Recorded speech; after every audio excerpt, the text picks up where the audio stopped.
नाज़रीन, लाड़काने जे girls high school में Benazir income support programme लाइ आयल माण्हुनि जी रश लॻल आहे, जंहिं दौरान कोरोना खां बचाव लाइ SOPs जी मुकमल लताड़ कई वई आहे। तफ़सील ॿुधाइण जे लाइ वीडियो लिंक ते मौजूद आहे। लाड़काने मां मेरा टीवी जो रिपोर्टर मुख्तियार जान ॾियो। जी मुख्तियार, कहिड़ा तफ़सील आहिनि?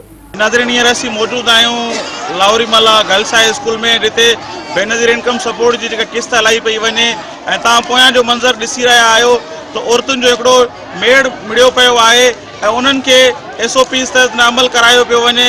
ऐं लाड़काणो गवर्नमेंट जेको वाइदो कयो त लाड़काणे जे अवाम जेको रोडनि रस्तनि ते हूंदो उहो SOPs ते अमल करे निकिरंदो, मास्क पाए निकिरंदो।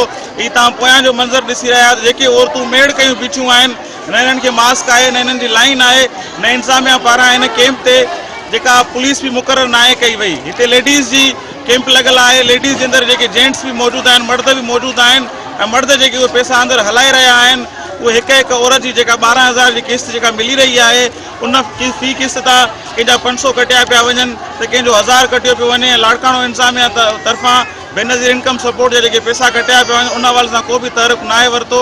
ऐं हिते जेका सुबुह सां जेका मौजूदु पुलिस जे एहलकार हुया, उहे हिन वक़्तु बि गुम लॻा पिया आहिनि ऐं अंदरि न लेडीज़ पुलिस मुक़ररु थियल आहे, न वरी को SOPs तहत को अमल कयो पियो वञे। इंतिज़ामिया खे लाड़काणे जो आवाम घुर थो करे त इंतिज़ामिया पारां जेका आहे पैसनि जी कटौती खे जेका आहे बंदि कयो वञे ऐं लाड़काणे जे अवाम खे जेको आहे रिलीफ मुहैया कयो वञे ऐं कटौती कंदड़नि जे ख़िलाफ़ जेका आहे सख़्तु कार्रवाई कई वञे।